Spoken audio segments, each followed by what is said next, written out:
Everyone will go through a phase in life when the storm comes, when we see injustice, when we see abuse, or when we are going through heavy warfare. Whether you are an unbeliever, an old believer, or even a believer, where we question God and ask God why.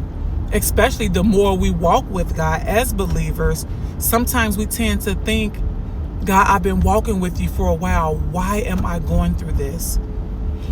I was reading the book of Acts 27:18 through 28:2, when it was talking about how Paul was on the boat, on the ship, and he was going over to see Cyrus, and how the storm and the waves was just coming against that boat real heavy.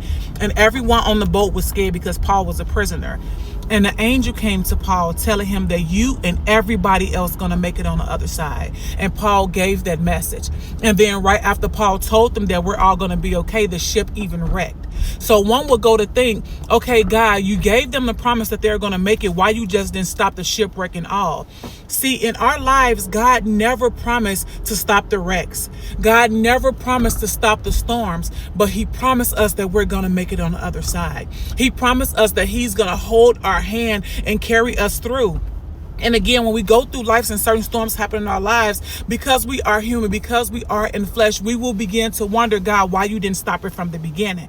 But what I want to encourage myself and each and every one of us to know is when you are going through the storm and the waves, that's what builds strength. You being able to walk through the storm. Just imagine you walking through a storm and you have gust of winds that's coming 60 miles per hour, and you are walking through the storm each step by each step. That's when you will build up the strength and the character to be able to not get knocked down when winds come. So sometimes those storm is even placed in your life so God can build tenacity, so he can build the strength that you're going to need for that next season, because God is always growing us in a certain area. So sometimes it's not good for us to rebuke the storms, but to ask Christ. In your word, I read where it said that you will be my strength in my weakness, and that you will be here through the storms, and I need you in this moment.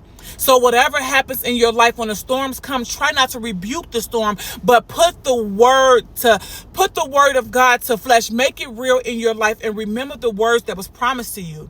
Because as I gave in a video yesterday in Proverbs, it said that the sown was sold for the righteousness, and in the season that it will come forth.